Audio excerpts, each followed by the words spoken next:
Thank you very much. A short time ago, the U.S. military carried out massive precision strikes on the three key nuclear facilities in the Iranian regime: Fordow, Natanz, and Esfahan.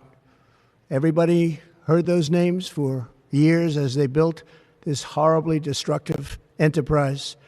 Our objective was the destruction of Iran's nuclear enrichment capacity and a stop to the nuclear threat posed by the world's #1 state sponsor of terror.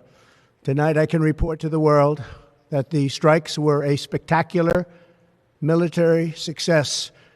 Iran's key nuclear enrichment facilities have been completely and totally obliterated. Iran, the bully of the Middle East, must now make peace. If they do not, future attacks will be far greater and a lot easier. This is the word Trump used on the 21st of June 2025 when the US forces bombed 3 Iranian nuclear sites. Iran's key nuclear enrichment facilities have been completely and totally obliterated. That was not a qualified statement. It was not a preliminary assessment. It was the President of the United States on the day of the operation declaring the job done. 8 months later, he launched a full-scale war against Iran on the same nuclear justification. This video is about the gap between those two facts and about what the gap tells you about how this war was built and how the next one will be too. Operation Midnight Hammer, the 22nd of June 2025, US B-2 bombers dropped 14 bunker buster bombs on 3 Iranian nuclear facilities, Fordow, Natanz and Isfahan. The operation was the United States' first direct strikes on Iranian soil since 1988. Trump's response was immediate and unequivocal. Iran's key nuclear enrichment facilities have been completely and totally obliterated. Defense Secretary Pete Hegseth went further. Not just the facilities, he said, the ambitions. Thanks to President Trump's bold and visionary leadership, Iran's nuclear ambitions have been obliterated. The victory lap lasted months.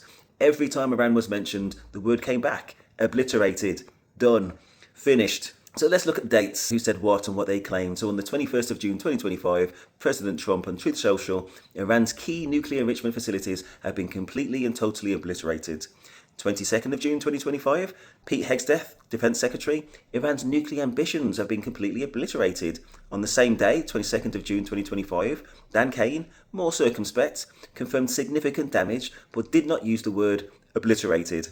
July 2025, the Pentagon assessment was Iran's nuclear program lightly set back 2 years, not destroyed. November 2025, in a White House document, described June strikes as having significantly degraded Iran's nuclear program, directly contradicting obliterated. There is a pattern here that is worth naming. The president claims total victory. His own military offers a more cautious version. The cautious version is buried. The total victory version is repeated until it becomes the accepted story. And then the next justification arrives to replace it.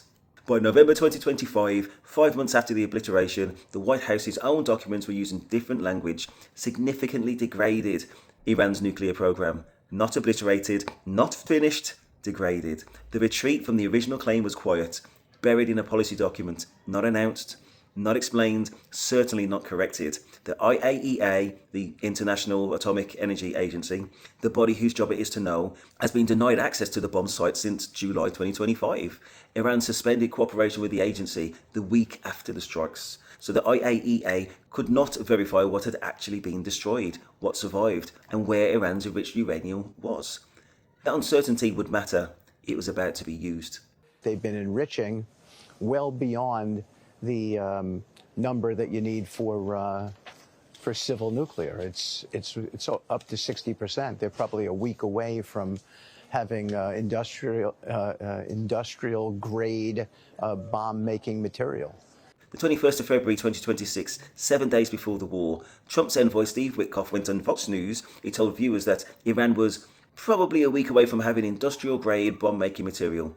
Think about what that means in the context of what came before.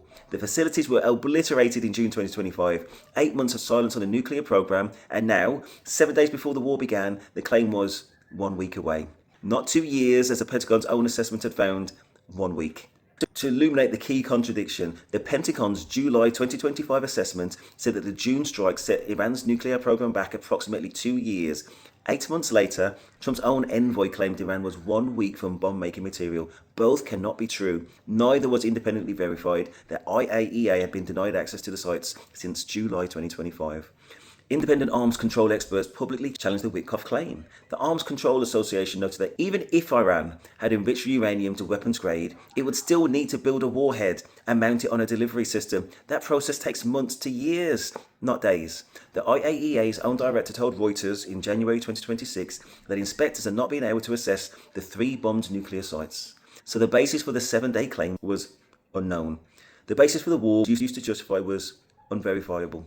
The 18th of March 2026, 3 weeks into the war, Tulsi Gabbard, Trump's Director of National Intelligence, appeared before the Senate Intelligence Committee. She submitted written testimony. In it she had written, as a result of Midnight Hammer, Iran's nuclear enrichment program was obliterated. There have been no efforts since then to try and rebuild their enrichment capacity. Iran's nuclear program was not being rebuilt. That was the assessment of the entire US intelligence community, submitted in writing to Senate. And then she sat down in front of the cameras and read her testimony aloud, and she skipped that section. When Democratic Senator Mark Warner pressed her on why she had not read it, I quote, "I recognised that time was running long and I skipped through some of the portions," she said. Warner replied, "So you chose to omit the parts that contradict the president?" She did not deny it.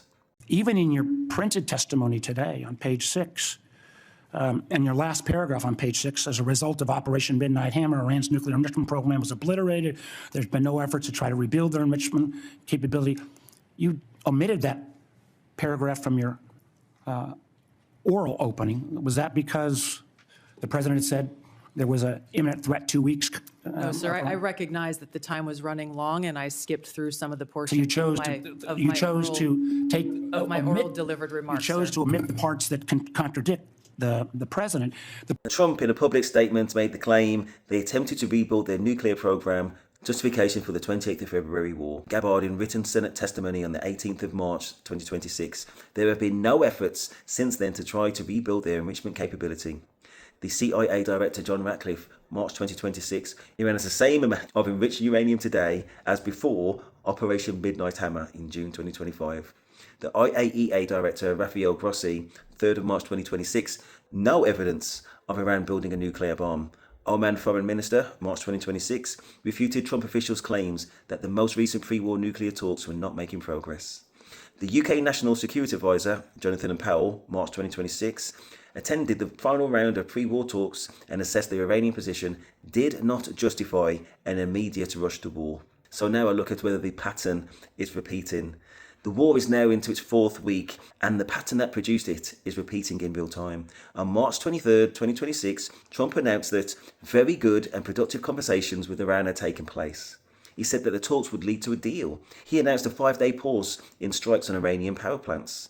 Within hours, Iran's parliament speaker, the same official Trump's team claimed to have spoken to, posted on social media saying, "No negotiations have been held with the US. Fake news is being used to manipulate the financial and oil markets and escape the quagmire in which the US and Israel are trapped." CNN sources confirmed that they were not aware of any direct negotiations. Though messages had been passed via intermediary countries, Trump had overstated what had occurred, or fabricated it entirely, to move markets and manage domestic pressure. Oil prices fell when Trump announced the talks. They will rise again when Iran's denial circulates. This has been the same mechanism that produced the war. Claim something that cannot be verified, use it to justify what has already been decided. When the claim unravels, move on to the next one. So the pattern step by step. Claim total success. June 2025 version, obliterated. March 2026 version, very good and productive conversations. The pattern, deny the evidence to the contrary. The June 2025 version, Pentagon's 2-year setbacks assessment buried. The March 2026 version, Iran's flat denial dismissed. The pattern, use the claim to manage markets' opinions. The June 2025 version, victory lap suppresses calls for further action. The March 2026 version, oil prices fall on the announcement of talks. The pattern, deploy whilst claiming peace. The June 2025 version, US forces massing in the region from late 2025. The March 2026 version, over 50,000 Marines and 5,000 more Marines en route. The pattern, escalate when the claim collapses. The June 2025 version, the war launched 28th of February 2026. The March 2026 version, ground troop options now on the table for Karg Island and Hormuz coastline. Now I'm going to look at where those American ground troops could go, costs, locations, vulnerabilities. Karg Island, 15 miles off the Iranian coast. Objective, seize or occupy Iran's oil export hub. 90% of Iran's crude oil exports. Force economic leverage and Hormuz negotiation. Forces required, amphibious assault, Marines, 82nd Airborne Elements, the USS Boxer, Portland, and Comstock already en route. The risk level, very high. The island is within range of Iranian missiles and drones, and Iran has the ability to reach it with ballistic missiles from the mainland. Location, Strait of Hormuz, the coastline. The objective, secure safe passage for oil tankers, neutralise mine lane, drone and fast boat operations. Forces required, large ground force, mountainous terrain, required defeating 190,000 IRGC troops with decades of asymmetric warfare preparation. Risk level, extreme. Retired US Army Colonel Williams quoted, difficult, expensive, risky, with no assurance of success. Location, Isfahan for the buried uranium. Objective, retrieve 60% enriched uranium stockpile buried under rubble from June 2025 strikes. Forces required, special operations, extremely dangerous retrieval mission in a bombed site. Risk level, extreme. CIA Director Ratcliffe confirmed the same amount of enriched uranium exists as before the June strikes. Location, partially unknown. And if we look at the costs, current daily cost of war, $1 billion a day. Additional congressional funding requested, $200 billion. Iranian Shahid drone cost, $20,000 to $35,000 per drone. The cost asymmetry. Iran fires $35,000 drones. US spends millions intercepting them. Iran can sustain this longer than the US interceptor stockpile.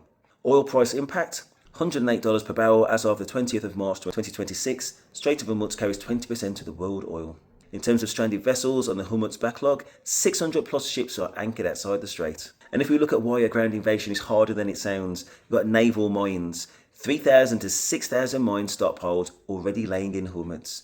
Why it matters for a ground operation? US Navy mine countermeasure capacity for 40-year-old ships, all expected to be decommissioned by 2027.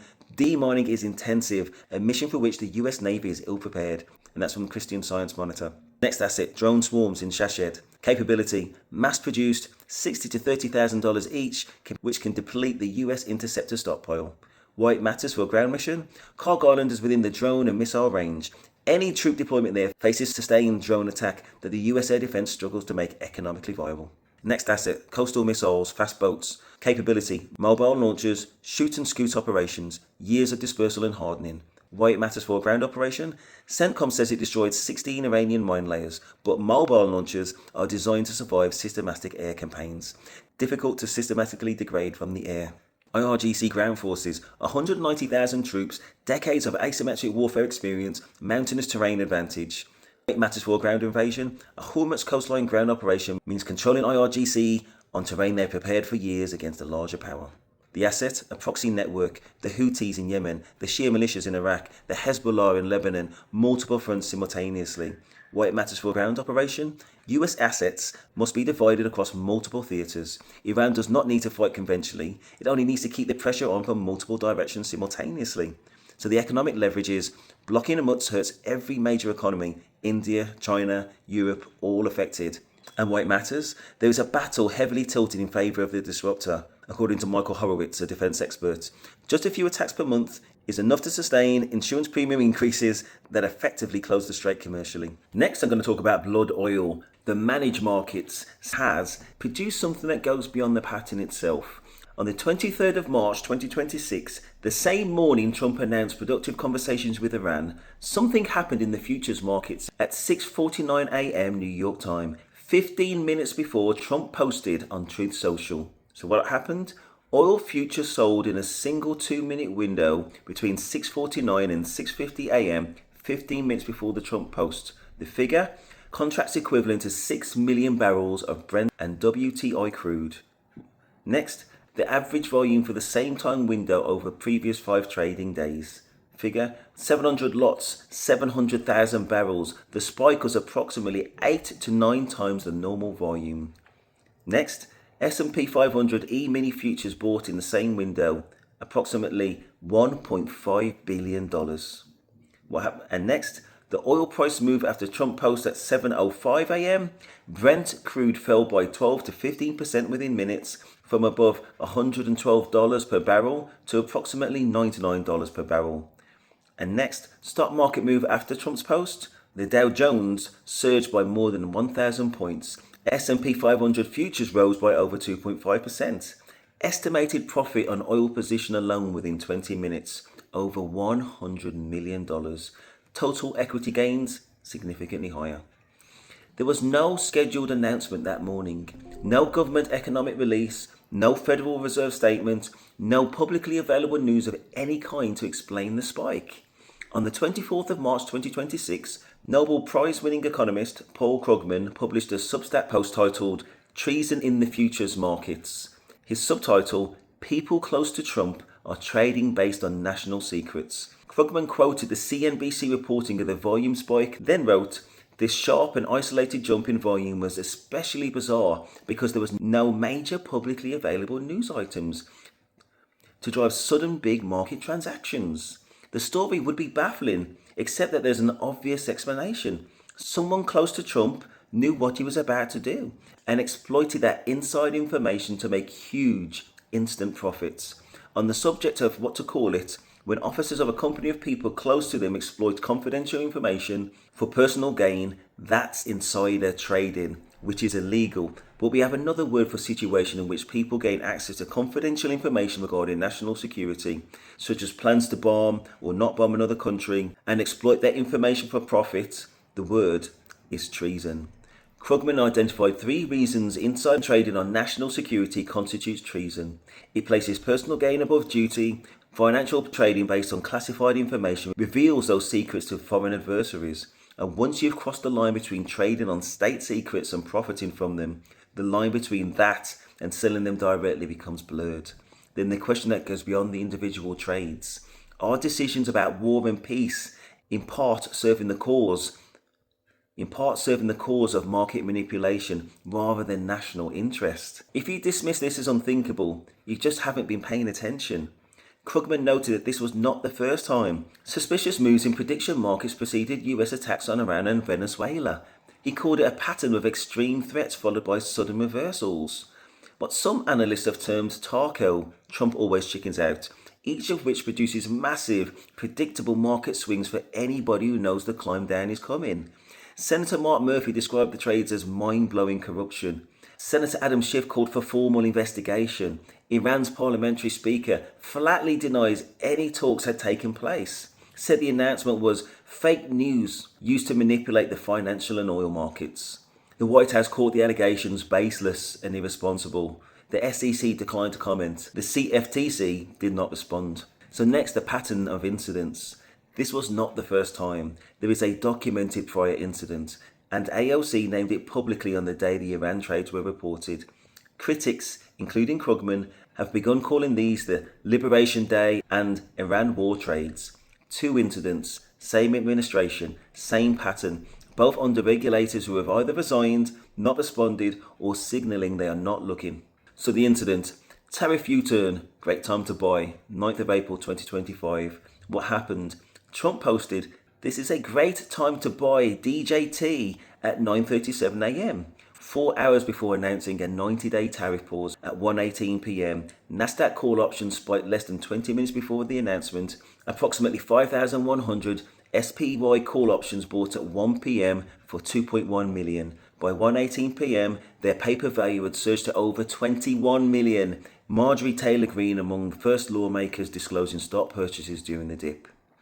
Market outcome. Nasdaq surged by 12.2%, the second largest daily gain ever. S&P 500 up 9.5%, the largest since 2008. $5 trillion added to the market. The AOC, Warren, Schiff called for SEC investigation, which the White House labelled as baseless. Next incident, Iran talks announcement of blood oil. The date?